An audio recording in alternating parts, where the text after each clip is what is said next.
Bertemu kembali dalam pelajaran bahasa Yunani Perjanjian Baru. Kita akan melanjutkan penerjemahan ayat kitab Perjanjian Baru.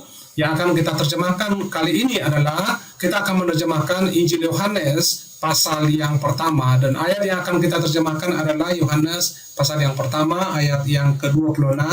Ini adalah ayatnya. Kita akan membacanya dulu menurut pembacaan Erasmus, dan setelah itu nanti baru kita menganalisa setiap elemen yang terkandung di dalam ayat ini atau dalam kalimat ini sehingga kita mudah untuk menerjemahkannya. Jika Anda ingin ikut membacanya menurut pembacaan Erasmus, silakan mengikutinya dan saya akan memulainya. Berbunyi demikian. Apekrite autois ho Ioannes legon ego baptizo en hurati mesos de humon esteken hon humeis uk oidate. Nah, seperti biasa yang akan saya lakukan adalah menganalisa atau mengamati setiap kata kerja yang terkandung di dalam suatu ayat.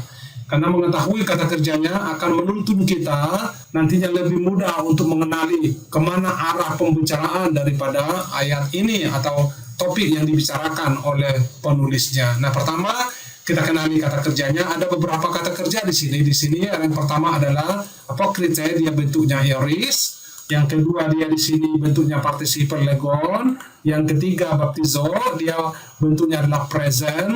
Dan yang keempat hesteken, dia bentuknya adalah perfect. Dan yang berikutnya udate, dia ada juga adalah bentuk perfect. Nah, ada 5 kata kerja yang perlu kita kuasai dan mengerti di sini. Nah, oleh karena itu kita perlu melihat detail atau deskripsi daripada setiap kata kerja di sini. Apekrite, dia adalah the aorist middle indicative third singular apokrinomai.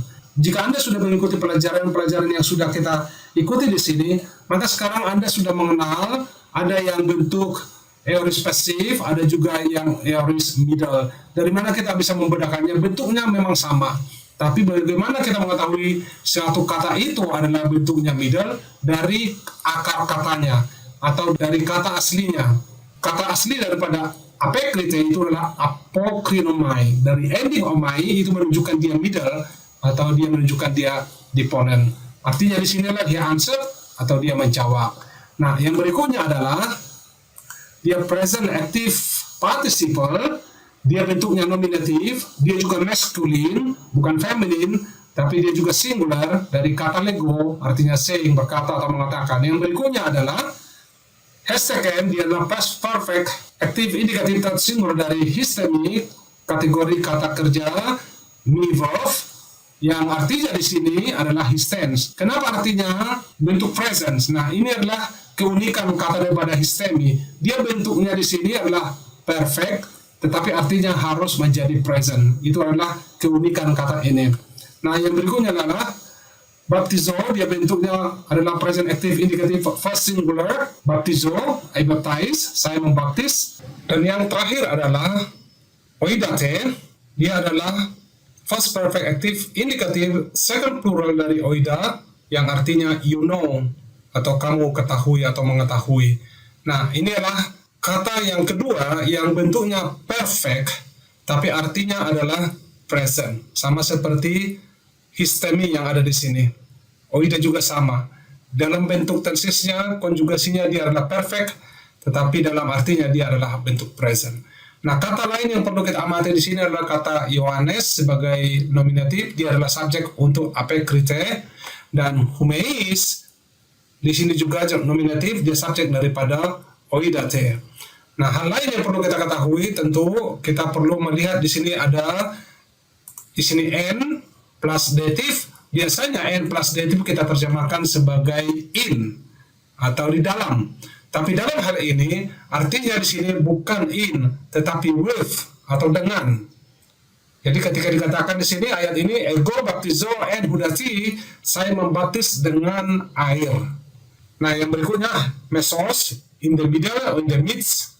Dan hal lain yang perlu kita lihat di sini adalah hon, relative pronouns, yang bisa diartikan whom atau which, tergantung konteksnya. Sekarang kita tinggal menerjemahkannya. Tetapi seperti biasa memang saya memberikan suatu diagram. Tapi saya semakin menyadari bahwa ada banyak yang tidak memahami kenapa diagramnya seperti itu. dan bagaimana mempergunakan diagram tersebut.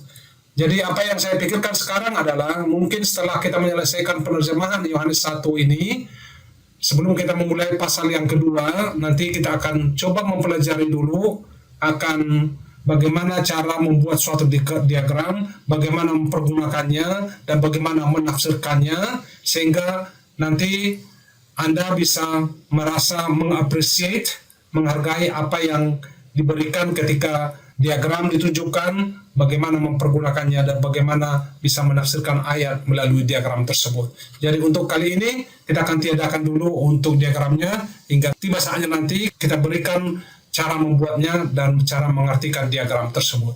Baik, untuk saat ini kita akan terjemahkan. Dari ayat ini sebenarnya sangat mudah untuk diterjemahkan. Kita bisa terjemahkan dari sini. John answered them, saying, I baptize with water, but in the midst of you he stands whom you do not know. Nah, sekarang kita lihat dalam bahasa Inggrisnya seperti ini saya tulis. He answered them saying, I baptize with water, but in the midst of you he stands whom you do not know. Dalam bahasa Indonesia tentu artinya demikian. Yohanes menjawab, mereka berkata, aku membaptis dengan air, tetapi di tengah-tengah kamu berdiri dia yang tidak kamu ketahui, ya tidak kamu kenal. Mudah bukan? Jika Anda sudah mengetahui konsistensinya, fungsi setiap elemen di dalam kalimat, dengan mudah kita bisa menerjemahkannya. Tentu vocabulary kita memang harus pelajari. Dan jikalau Anda tidak menguasai vocabulary-nya, tentu paling tidak yang vocabulary yang sangat umum sudah harus Anda ketahui. Sehingga Anda tidak sibuk membuka leksikon, kamus bahasa Yunani. Untuk mencari satu kata, Anda habiskan 10 menit atau 15 menit untuk menemukan passingnya dan sebagainya. Sangat membuang begitu banyak waktu.